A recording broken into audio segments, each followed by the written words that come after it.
Video को देखने वाले लोगों को मैं पहले ही बता दूं, हमारी जो वीडियो है वो किसी भी पॉलिटिकल पार्टी को प्रमोट नहीं करती है यहाँ पर, या किसी भी पॉलिटिकल पार्टी को बुरा भला कहने का उद्देश्य बिल्कुल भी नहीं है। यहाँ पर हम बेसिकली हम वैभव साहब के पास में इसलिए आए हैं क्योंकि अपनी पार्टी में कुछ योगदान दे रहा है, वो पार्टी चाहे कोई सी हो, चाहे वो बीजेपी हो या फिर सपा हो या फिर वो आम आदमी पार्टी ही क्यों ना हो। बस हमारा मकसद ये है कि हमें जनता के बीच में, अपने सर के बीच में, और जैसा कि हमारे सर ने खुद कहा है कि कलाम आप चलिएगा मैं दिखाऊंगा, तो डेफिनेटली हम सभी लोग एक बार जनता के साथ में भी चलेंगे और उनसे कुछ सवाल पूछेंगे एजुकेशन से रिलेटेड या सोशल इश्यूज के रिलेटेड, ना कि किसी पॉलिटिकल पार्टी के ऊपर। मुट्ठी में कुछ सपने लेकर, भर कर जेबों में आशाएं, दिल में है अरमा यही, कुछ कर जाएं, कुछ कर जाएं। बिल्कुल। आप सभी लोगों का स्वागत है राइट वे ऑफ नॉलेज। नहीं, एक्चुअल में सर क्या करा हम लोगों ने, राइट वे ऑफ नॉलेज पहले था इसका नाम। लेकिन हमने सब लोगों के सजेशन को एक्सेप्ट करके, फीडबैक को एक्सेप्ट करके, हमारी टीम ने इसको क्या करा, मिशन परिवर्तन का नाम दे दिया। क्योंकि कहीं ना कहीं ये परिवर्तन लाने की पूरी कोशिश कर रहा है, हर वो इंसान की जो अपने आप को आगे लाने की कोशिश में है। जिस तरीके से आप सभी लोग देख रहे हैं मुस्कुराता हुआ जो चेहरा है, हम भी आशा करते हैं कि हमेशा मुस्कुराते रहे इसी तरीके से। और हर इंसान जब भी ये सर मिलते हैं किसी से, तो कहीं ना कहीं वो इंसान भी हंस जाता है, इनका नेचर। और आप सभी लोग अभी देखेंगे आगे आगे चलते चलते। सभी लोगों के लिए मेरा नमस्कार। मैं वैभव पटेल, गृह जनपद मेरा बदायूं ही है। अगर बात करें तो मेरा फैमिली बैकग्राउंड, मेरे फादर आर्मी में थे और he was in army soldier, और उनकी जो डेथ हुई थी वो कारगिल वार के सडनली रिलेटेड ही हुई थी। क्या बात है, ग्रेट। और तो शहीद सैनिक की श्रेणी में मेरे फादर आते हैं। बेसिकली गृह जनपद के पास में दातागंज रोड पर एक गांव है गुलड़िया, वो उसी गांव से हम लोग बिलोंग करते हैं, वहीं से हैं। जो दादाजी हैं मेरे स्वर्गीय श्री तिलक सिंह, वह एक टीचर थे एक इंटर कॉलेज में। बहुत अच्छी बात है। आप न्यूटन फैमिली में रहने वाले हम सभी लोग हैं। एक मध्यम परिवार से मैं ताल्लुक़ रखता हूँ, मध्यम परिवार से बिलोंग करता हूँ। तो सर आपका जो एजुकेशन का सिलसिला रहा वो कैसा रहा? एजुकेशन का सिलसिला बहरहाल मैं आपको बताऊँ कि एजुकेशन जो हुई है टूट के अलग अलग अच्छा, हुई है। oh my God। भी ऐसा नहीं है कि कंटिन्यू एक ही स्कूल में आपने बहुत समय गुजारा। लेकिन ऐसा क्यों सर, आपने एक समय में क्यों नहीं गुजारा दादा? एक्चुअली मैंने जैसे कि आपको बताया कि जो फादर थे वो आर्मी में थे, तो और हम सब लोग पापा का स्थानांतरण फादर का जो था वो जगह जगह होता रहा। जब शुरुआत करी थी, काफ़ी छोटे थे हम जब उनकी डेथ हुई थी, तो मथुरा में कुछ एजुकेशन हुई, उसके बाद में फिर बदायूं में एजुकेशन हुई, फिर उसके बाद में बाहर हुई, फिर कुछ समय के लिए इलाहाबाद गए, फिर ग्रेटर नोएडा में पढ़ाई की, फिर आगरा में पढ़ाई। ओह माय गॉड, तो काफी स्ट्रगल भरी एजुकेशन है सर की।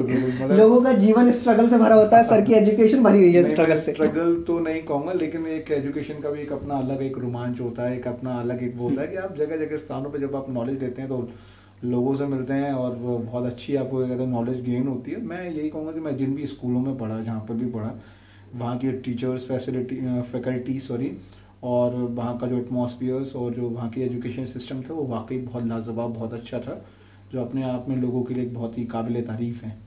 तो इस तरीके से मेरी एजुकेशन सब जगह पर होती रही है इस तरीके से। अभी बस एजुकेशन का जो सिलसिला है कुछ ही साल पहले ही बस थमा है। मैंने अपना MBA कंप्लीट किया हुआ है, मैं अभी MBA कंप्लीटेड हूँ।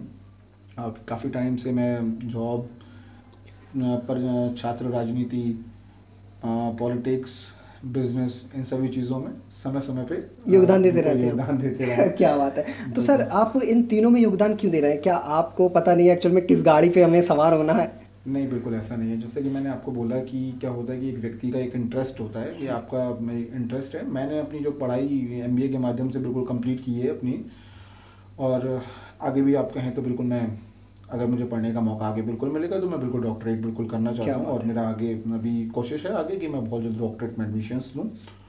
इसके अलावा राजनीति की बात करूँ तो एक राजनीति में जो एक छात्र के जीवन से ही राजनीति में बहुत ही ज़्यादा एक लगाव था। 2008 में राजनीति की शुरुआत करी थी उत्तर प्रदेश से ही, और छात्र राजनीति में काफ़ी समय से मैं थे अभी तक, और अभी तक राजनीति में हैं। अभी वर्तमान में एक हम इस समय पे आम आदमी पार्टी में प्रदेश उपाध्यक्ष के तौर पर मैं हूँ। क्या बात है, ग्रेट सर। पोस्ट में प्रदेश उपाध्यक्ष के तौर में काफ़ी समय से हूँ। तो सर आम आदमी पार्टी ही क्यों?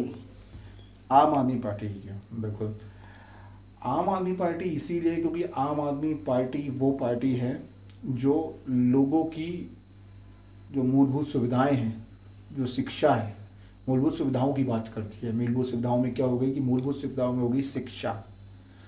अगर एक ही पार्टी ऐसी है पूरे भारत में जो सब शिक्षा की बात करती है कि शिक्षा हमेशा बेहतर होनी चाहिए, अच्छी क्वालिटी की एजुकेशन होनी चाहिए। आज आप देखिए दिल्ली में अगर हम लोग बात करें तो दिल्ली में जितने भी स्कूल्स हैं, वहाँ की गवर्नमेंट ने, माननीय अरविंद केजरीवाल जी ने, मुख्यमंत्री ने, आम आदमी पार्टी के संरक्षक ने जो वहाँ के स्कूल्स हैं उनको कितना अच्छा किया हुआ है, कितना दुरुस्त किया हुआ है उन स्कूलों को, कि आज प्राइवेट स्कूल से भी ज़्यादा वहाँ सरकारी स्कूल में लोग पढ़ने के इच्छुक हैं। अपना छात्र बहुत ही अच्छा क्या कहते हैं वहाँ पर कर रहे हैं। मैं खुद दिल्ली में काफ़ी समय मैंने गुजारा है, वहाँ पर छात्र के रूप में गुजारा है।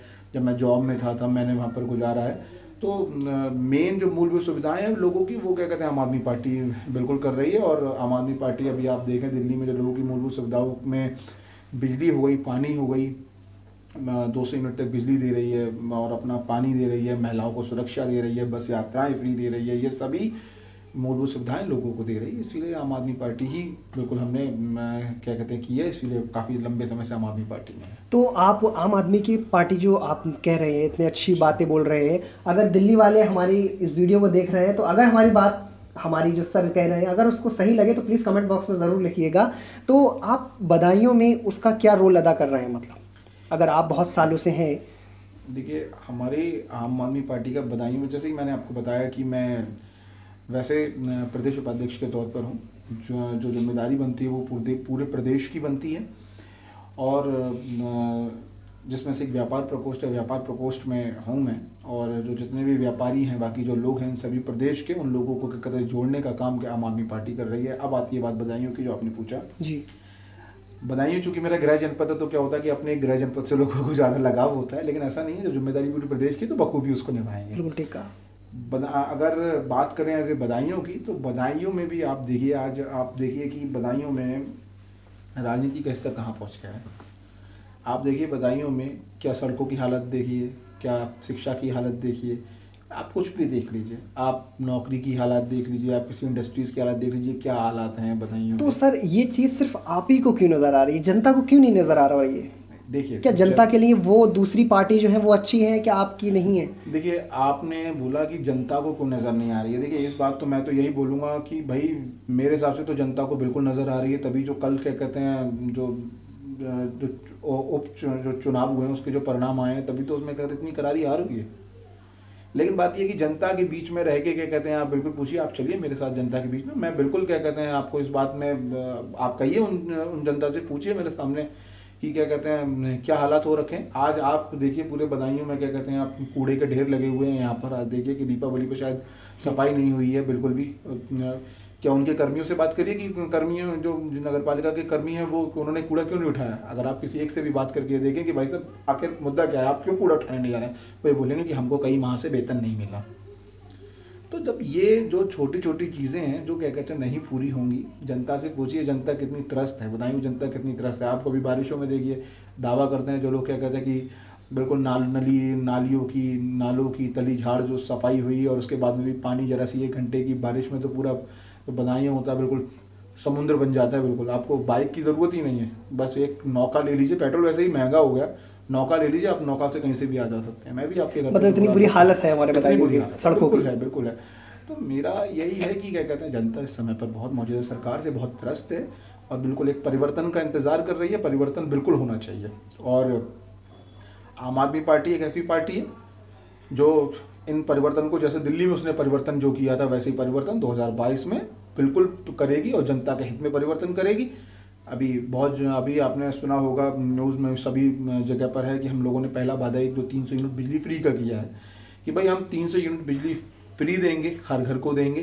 किसानों को 24 घंटे बिजली बिल्कुल फ्री देंगे, और उनके जो पुराने बिल बकाया कोई भी है तो सरकार बनने के 24 घंटे बाद ही के अंदर, मैं 24 घंटे की बात कर रहा हूँ, 24 घंटे के अंदर वो सारे बिल जो हैं वो ज़ीरो हो जाएंगे। ये हम लोगों की पहला जो वादा है वो हम लोगों ने जनता के साथ में किया। इसलिए हम जनता के बीच में, मैं पहले भी आप देखते होंगे तो मैं पहले भी एक ऐसा पहला शायद इस पार्टी का, आपने जो पूछा कि भाई आप इस पार्टी को पसंद करते हैं, आप देखिए रिपोर्ट कार्ड आज तक किसी भी पार्टी ने जारी नहीं किया। क्या आप मौजूदा सरकार से कह सकते हैं कि वो अपना रिपोर्ट कार्ड जारी करें और 100 लोगों को ले जाके जनता में उनसे हस्ताक्षर करवाएं और उनसे पूछें, वो रिपोर्ट कार्ड पे आपके नंबर देगी कि आपके कितने नंबर हैं।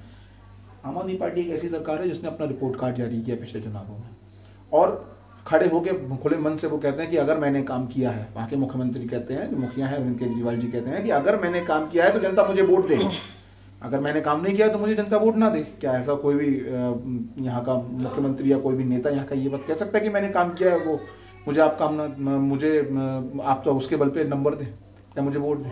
तो सर आपने जैसा कि बताया इस पार्टी में आप काफ़ी समय से योगदान दे रहे हैं और इसका रीज़न भी बताया क्योंकि ये पार्टी दूसरों से बेहतर है। तो क्या आपको लगता है कि 2022 में यूपी में जीत पाएगी? बिल्कुल, इसमें कोई शक नहीं है। देखिए, जैसा कि एक करिश्मा किया था जब आम आदमी पार्टी की सरकार पहली बार बनी थी, तो कुछ लोगों को बिल्कुल इस बात पे यकीन नहीं था, कुछ पार्टीज को, कि ये पार्टी कुछ करिश्मा करेगी। आप देखिए कि इस पार्टी ने एक करिश्मा करा और क्या कहते हैं, लोग को उनकी क्या कहते हैं मूलभूत सुविधाएं दिलाई, उनकी चीज़ें दिलाई, उनका हक दिलाया। बिल्कुल सर, मैं आपकी यही बात एक बार काटते हुए, जैसा कि आपने कहा कि जो सबसे पहले उसने करिश्मा किया था, लेकिन करिश्मा जो किया था उसने दिल्ली में किया था सर। हम सभी लोग जानते हैं कि दिल्ली डेवलप्ड सिटी है जी। सिटी होने के साथ साथ वहाँ पर लोग जो हैं वो पढ़े लिखे हैं, सिर्फ पढ़े लिखे किताबी नहीं बल्कि वो दिमाग से भी पढ़े लिखे हैं। तो कहीं ना कहीं क्वेश्चन ये भी उठता है कि क्या यूपी में सरकार बन सकती है? क्योंकि यूपी की बात करें और दिल्ली की कंपैरिजन करें तो कोई भी अंधा भी बता देगा, छू के भी, बिना देखे भी, कि दिल्ली बेहतर है कंपैरिजन टू यूपी। तो यूपी में क्या लगता है आपको? ऐसा नहीं है। मैं आपसे एक बात ये जानना चाहता हूँ जी। आज अगर आप देखें दिल्ली में रहने वाले ज़्यादातर लोग कहाँ के हैं कि वो दिल्ली के हैं। दिल्ली में आधे से ज़्यादा जो लोग रहने वाले हैं वो बाहर के, बाहरी राज्यों से, अलग अलग राज्यों से आए हुए हैं। अगर आज हम बात करें तो उत्तर प्रदेश के हर दूसरे घर का एक नौजवान या एक व्यक्ति दिल्ली में है। ठीक है। आप, तभी मैंने आपसे कहा था कि जनता के बीच में जाके देखिए और उनसे पूछिए कि दिल्ली में क्या बेहतर हो रहा है। ऐसा नहीं है कि भाई पढ़े लिखे तो क्या कहते हैं उत्तर प्रदेश में भी हैं, उत्तर प्रदेश में भी सब हैं, तभी तो क्या कहते हैं सत्ताधारी पार्टियों को पलट के रख देते हैं। और 2022 में भी क्या कहते हैं वही पढ़े लिखे लोग, वही सभी लोग 2022 में देखिए जो सरकार है उसको पलट के रखेंगे, बिल्कुल करेंगे।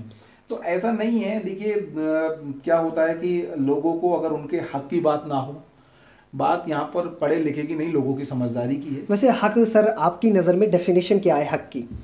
हक की डेफिनेशन अगर मैं बात करूं, देखिए क्या होता है, हक ये होता है कि मैंने जो सबसे पहले आपसे शिक्षा की बात करी, ठीक है, मुझे सबसे पहले क्या चाहिए, मुझे अगर एक जीवन में मुझे अपने जीवन को बहुत एक अच्छे तरीके से एक अच्छे स्तर पर लाना, तो सबसे पहले मुझे क्या चाहिए, मुझे शिक्षा चाहिए। रोजगार में छीन के लूँगा, रोटी में छीन के ले लूँगा, लेकिन पहले मुझे शिक्षा चाहिए।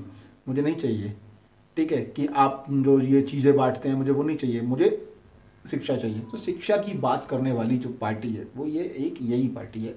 तो इसलिए मैं समझता हूँ कि जो शिक्षा है वो हर व्यक्ति का हक है। जो गरीब व्यक्ति हैं उनको एजुकेशंस मिलनी चाहिए, सभी लोगों को पढ़ना चाहिए। और जो शिक्षा है, शिक्षा अगर किसी को अच्छी क्वालिटी में मिलेगी तो बिल्कुल क्या कहते हैं वो आगे क्या कहते हैं, जो हमारा देश है वो सबसे ज़्यादा युवाओं का देश, आपको पता है कि वो अपना भारत है। भारत देश सबसे ज़्यादा युवाओं का देश है। और देखिए युवाओं की अगर आज बात करें तो युवा राजनीति में कितने मुट्ठी भर युवा हैं। बाकी देखिए तो मैं समझता हूँ कि राजनीति में युवाओं को आना चाहिए, युवाओं को हर जगह आना चाहिए। और युवाओं आगे कैसे आ सकते हैं, जहाँ पर क्या कहते हैं शिक्षा की जरूरत है, अगर युवाओं को शिक्षा नहीं मिलेगी तो फिर वो कैसे आगे बढ़ेंगे। तो सर आप किस शिक्षा की बात कर रहे हैं? जैसा कि एक दो बार मैं रितेश साहब का भी इंटरव्यू लिया था, वो भी आम आदमी पार्टी से जुड़े हुए हैं, अपना क्रियाएं प्रतिक्रियाएं दे रहे हैं। तो उन्होंने भी कहीं ना कहीं आम आदमी पार्टी की जो विचारधारा है शिक्षा को लेकर उस पर जोर दे रहे हैं। तो मैं जानना चाहता हूं आपके पॉइंट ऑफ व्यू से कि किस शिक्षा की बात हो रही है, स्कूल के अंदर की शिक्षा या स्कूल के बाहर की, गेट के बाहर की या पीछे की शिक्षा? देखिए शिक्षा क्या होती है कि शिक्षा बिल्कुल, मैं जो शुरुआत होती है हम लोगों की स्कूली शिक्षा की बात होती है। स्कूली शिक्षा बिल्कुल हम लोगों को एक अच्छी स्कूली शिक्षा मिलनी चाहिए। जितना आप प्राइवेट स्कूल्स की तरफ भाग रहे हैं, आप जो सरकारी स्कूल उनको चुस्त दुरुस्त करने की क्या कहते हैं जो सरकार वो नहीं कर रही है। आप दिल्ली में देखिए कि जितने भी गवर्नमेंट स्कूल्स हैं उन सबको वहाँ की गवर्नमेंट ने कितना अच्छा स्कूलों को क्या कहते हैं प्राइवेट स्कूल से भी ज़्यादा कर दिया। जहाँ पर क्या कहते हैं जो बहुत जो शायद एक होता था ना कि जो सामर्थ्यवान लोग होते थे वो उस स्कूलों में पढ़ा करते थे। तो ये उन स्कूलों की जो एजुकेशन है वो ऐसी हो जानी चाहिए कि जो सामर्थ्यवान लोग हैं वो भी उन सरकारी स्कूलों में आके पढ़ें। उनकी क्वालिटी ऑफ एजुकेशन, मतलब मैं बार बार क्वालिटी और एजुकेशन पे क्यों जोड़ता हूँ, क्वालिटी ऑफ एजुकेशन बढ़िया, कि क्वालिटी जो होनी चाहिए ना कि स्कूल में जो उसकी गुणवत्ता होनी चाहिए वो बहुत ही अच्छी होनी चाहिए, एकदम खरी होनी चाहिए। और लोगों का जो क्या कहते हैं पर्सनालिटी डेवलपमेंट होना चाहिए, वो बिल्कुल होना चाहिए। आज के टाइम पे आप शिक्षा भी देखिए, शिक्षा भी एक तरीके का रोजगार बन गई। बिल्कुल, डेफिनेटली उसी पॉइंट पे आना चाहता था। शिक्षा भी एक तरीके का बिल्कुल रोजगार बन गई है। आप देखिए कि प्राइवेट स्कूल में, जैसे मान लीजिए मेरे बच्चे हैं, मैं एक मध्यम परिवार से बिल्कुल करता हूँ, मैं एक बहुत अच्छे उच्च अंग्रेजी स्कूल में अपने बच्चों को एक अच्छी एजुकेशन दिलाना चाहता हूँ, लेकिन मैं उस स्कूल में नहीं पढ़ा सकता क्योंकि भाई मैं उतना सामर्थ्य नहीं हूँ। बिल्कुल ठीक है, लेकिन वहाँ की गवर्नमेंट ने क्या किया कि उन सरकारी स्कूलों को इतना अच्छा कर दिया कि मैं अपने बच्चों को उस स्कूल में पढ़ा सकता हूँ। तो मैं इसी क्वालिटी ऑफ एजुकेशन की बात कर रहा हूँ कि क्वालिटी ऑफ एजुकेशन जो होनी है बिल्कुल चेंज होनी चाहिए और अच्छी होनी चाहिए। लोगों को शिक्षा मिलनी चाहिए, लोग पढ़ेंगे बढ़ेंगे तभी उनका। बिल्कुल सर, वैसे भी ज़्यादातर अगर देखा जाए हम सभी लोगों की अगर बात करें तो हम एजुकेशन पे ज़्यादा फोकस करते हैं कि एजुकेशन मिले, हर लड़की को एजुकेशन मिले, लेकिन कोई भी क्वेश्चन नहीं करता कि एजुकेशन मिले कौन सी। यहाँ पर यूनिवर्सिटी खुलवाना आसान है, लेकिन उसमें फिर पढ़ाई वैसी करवाना वो थोड़ा सा कहीं ना कहीं नहीं हो पाता है। क्योंकि आज भी हम भी जानते हैं, आप भी जानते होंगे सर, मुझसे ज़्यादा एक्सपीरियंस है आपको, कि यूनिवर्सिटीज़ और कॉलेजेस आज भी ऐसे हैं जहाँ पर मैं सिर्फ पैसा फेंकूंगा और घर बैठे मेरे पास में डिग्री आ जाएगी। तो क्या उसे पढ़ाई कहेंगे? अगर देखिए इन सब में तो देखिए ये मैंने आपको क्या बोला कि शिक्षा, देखिए जो रोजगार तो सब जगह बिल्कुल शिक्षा का रोजगार बना दिया। मैं किसी भी संस्थानों का मैं नाम नहीं लेना चाहूँगा, लेकिन बहुत सारे संस्थान मैं बिल्कुल ऐसे जानता हूँ कि जहाँ पर ये क्या कहते हैं ऐसा बिल्कुल है कि क्या कहते हैं भाई पैसे लेके सिर्फ पढ़ाई हो रही। तो ये सब चीज़ें तो देखिए मौजूदा सरकार की है भाई, उनको क्या कहते हैं इन सब चीज़ों पर लगाम लगानी चाहिए भाई। तो क्या उस सरकार ने लगाया है? हमारी जो आम आदमी पार्टी आपकी जिस बात कर रहे हैं, देखिए आम आदमी पार्टी के बिल्कुल क्या कहते हैं क्यों नहीं लगाया है। आप देखिए ना, मैं आपको फिर से मैं वही बता रहा हूँ कि भाई पहले क्या होता था कि प्राइवेट स्कूल्स में जब आप जाते थे, मैंने अभी बोला ना कि अगर मैं सामर्थ्य नहीं हूँ, किसी एक बहुत बड़ा स्कूल है उसमें मैं क्या कहते हैं अपन बच्चों को मेरा बच्चा उस स्कूल में जाए, लेकिन वहाँ पर क्या है कि क्या कहते हैं जो सामर्थ्य लोग हैं, जो क्या कहते हैं वहाँ पर उनका एक्सपेंसेस दे सकते हैं, उनके पैसे दे सकते हैं, उन लोगों के बच्चे क्या कहते हैं वहाँ पर एडमिशन्स ले रहे हैं, लेकिन गरीब का बच्चा वहाँ गरीब का बच्चा नहीं रहा है। लेकिन अभी क्या करा कि गवर्नमेंट ने बिल्कुल, आपने देखिए आपने बिल्कुल थोड़े सुना होगा, ये शायद पिछले वर्ष की बात है कि आम आदमी पार्टी की सरकार ने बिल्कुल ऐसा किया था वहाँ पर कि क्या कहते हैं किसी भी जो प्राइवेट स्कूल हैं किसी भी तरीके का जो वो नहीं लेंगे आपसे एक्स्ट्रा शुल्क या जो एजुकेशन लेते हैं आप लोगों से, जो एजुकेशन शुल्क लेते हैं, ट्यूशन फीस जो एक्स्ट्रा लेते हैं, बिल्कुल आपसे वो नहीं लेंगे। मैं शब्द भूल रहा हूँ क्या कहना चाहिए। तो बिल्कुल भी क्या कहते हैं उस पर बिल्कुल रोक लगाई है और उन स्कूलों को इतना अच्छा बनाया कि बच्चे बिल्कुल ही वहाँ पर पढ़ रहे हैं और देखिए कितना अच्छा कर रहे हैं। अभी देखिए कुछ समय पहले की बात है कि इंटरव्यू एक बच्ची का आया था जिन्होंने खुद ही क्या कहते हैं अपने आप में एक बहुत बड़ी एंटरप्रेन्योरशिप उन्होंने की है कि क्या कहते हैं अच्छा वो करिए, बिजनेस मॉडल्स बना के दे रहे हैं वहाँ के बच्चे। तो बच्चे कितना सामर्थ्य हो रहे हैं और कितना मतलब बिजनेस मॉडल्स बना रहे हैं बच्चे। तो बहुत अच्छा लगता है कि एजुकेशन को देखे कि छोटे छोटे बच्चे बिल्कुल आगे बढ़ रहे हैं, जो अपना फ्यूचर देख रहे हैं। हम शायद क्या कहते हैं उत्तर प्रदेश में रह के जो शायद हम 20 वर्ष या 25 वर्ष में सीखते थे और जो वहाँ पर कर रहे हैं, और वहाँ पर देखिए उत्तर प्रदेश में तो ज़्यादातर लोग सीख क्या रहे हैं, बस यहाँ पर गाली देखना सीख रहे हैं, पुड़िया खाना सीख रहे हैं और एक दूसरे धर्म पे टिप्पणी करना सीख रहे हैं, बस इसके अलावा क्या हो रहा है सर? नहीं देखिए धर्म पे और उस पर टिप्पणी की बात तो मैं ऐसे करूँगा कि बिल्कुल देखिए तो सभी जगह है, अभिव्यक्ति की आज़ादी बिल्कुल बोलते तभी तो भारत देश में रह रहे हैं। लेकिन फिर भी मैं सर आपकी बात यहाँ टोकते हुए, इस वीडियो का जो हमारा मेन मोटिव था वो जहरीली हवाओं को कम करने का था। जितनी भी जहरीली हवाएं चल रही हैं, जो भी न्यूज़ एक तरीके से मैन्युपुलेट करके गलत चीज़ों को ज़्यादा परोसती है, उन चीज़ों को कम करने के लिए हमने एक ऐसी इनिशिएटिव स्टार्ट करी जो कि अमृत की धारा के नाम से जानी जाए। और ये अमृत की धारा हम सारी वीडियोज़ के ऊपर बहाने की पूरी कोशिश कर रहा है। हर उस इंसान से मिल रहा है, चाहे वो अच्छा हो या फिर बुरा, कट्टरवादी हो या फिर सॉफ्ट अपने स्किल रखने वाला अपने अंदर, हर व्यक्ति की विचारधारा को हम परखने की कोशिश कर रहे हैं कि वो ही ऐसा क्यों है, बाकी लोग क्यों नहीं है ऐसे। तो उसी के लिए हम वैभव साहब के पास में आए और मुझे बहुत अच्छा लगा। आप लोगों को भी अच्छा लगा हो तो ज़्यादा से ज़्यादा इस वीडियो को शेयर करें और ये बता दीजिए कि India has the power to speak, India has the power to develop the skill. बिल्कुल। तो सर जैसा कि आपने फ्यूचर की बात करी, बच्चों के फ्यूचर की बात करी, तो मैं अब आपके फ्यूचर की बात करता हूँ। आप इस समय बहुत योगदान दे रहे हैं, आप बहुत तारीफ भी कर रहे हैं आम आदमी पार्टी की। तो आप क्या चाहते हैं, आप इस मतलब इन फ्यूचर कि आप क्या बनना चाहते हैं आप इन फ्यूचर? देखिए इन फ्यूचर मैंने आपको पहले भी बोला था, जब आपसे मेरी मुलाकात हुई तो मैं आपको पहले भी ये बात बोली थी कि देखिए हम लोगों का कोई भी यहाँ पर आम आदमी पार्टी में जो लोग अपना योगदान इतने समय से दे रहे हैं, मैं अगर अपने जनपद की बात करूं या अपने प्रदेश की बात करूं, काफ़ी सारे लोग हैं जो आज क्या कहते हैं आम आदमी पार्टी के साथ में जो जनता जो जुड़ी हुई है। हम लोग का सिर्फ एक ही योगदान है, वो है परिवर्तन। अच्छी चीज़ें, लोगों की सुविधाएं उन लोगों को मिलें जिनके वो हकदार हैं, बिल्कुल उनको वो चीज़ें मिलनी चाहिए। मैं अगर अपने पर्सनल लेवल पे बात करूं तो पर्सनल लेवल पे मैं बिल्कुल यही चाहता हूँ कि हर घर का बच्चा पढ़े, उसको अच्छी एजुकेशन मिले, वो काबिल बने, पर्सनैलिटी डेवलपमेंट हो उसका, किसी भी तरीके की जो ये एजुकेशन को रोज़गार बना दिया ना, बिल्कुल उस रोज़गारों के चक्कर में वो ना फंसे।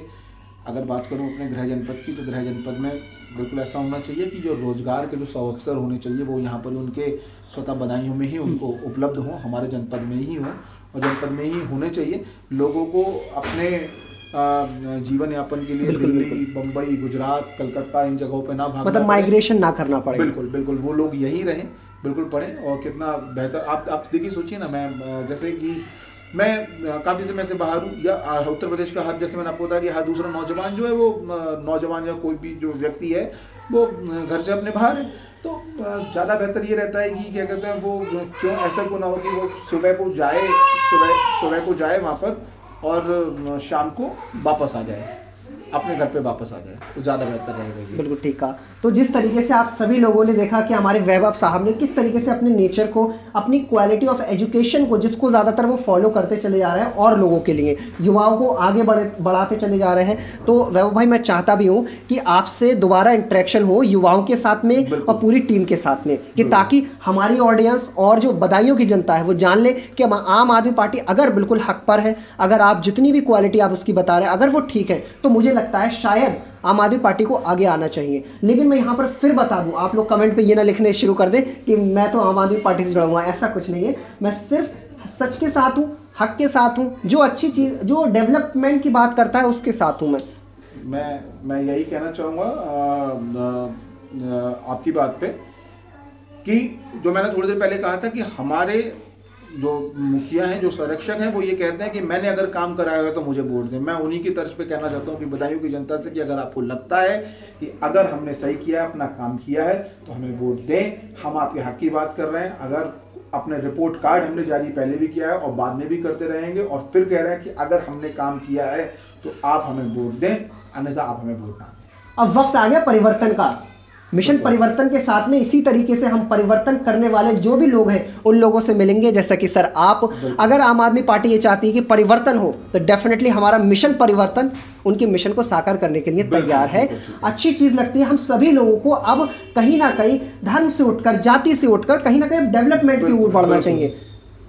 हमें अब अपनी सोचों को खोलना चाहिए। हमें अब नफरतों की जगह प्यार बांटना है। बिल्कुल ठीक है, बिल्कुल ठीक है। प्यार अगर बांटोगे तो यहाँ भी जीवित रहोगे और वहाँ भी। बिल्कुल ठीक है, बिल्कुल, बहुत बहुत खूब कहा आपने कि अब हम लोग ये धर्म की और ये जी सर, अब थक चुके हैं हम सभी लोग को छोड़कर, बिल्कुल अब हम लोगों को सिर्फ डेवलपमेंट की राजनीति पे बिल्कुल ध्यान देना चाहिए। अपने बच्चों के फ्यूचर पे देखना चाहिए, और अपना जो हमारे जो पार्टी बच्चों के फ्यूचर, हम लोगों के फ्यूचर के साथ काम कर सके, हम लोगों के हित में काम कर सके, तो बिल्कुल हमें क्या कहते हैं उसको वोट देना चाहिए और भारतीय राजनीति में उसको आगे बढ़ना चाहिए। इसी आशा के साथ में चलते हैं कि आप सभी लोग हमारी वीडियो से, हमारी अमृत की धारा से कुछ सीखने की कोशिश करेंगे, कि ताकि ये जो जितनी भी हमारी अमृत की धारा है वो सारे जहर पर बरस जाए बारिश की तरह।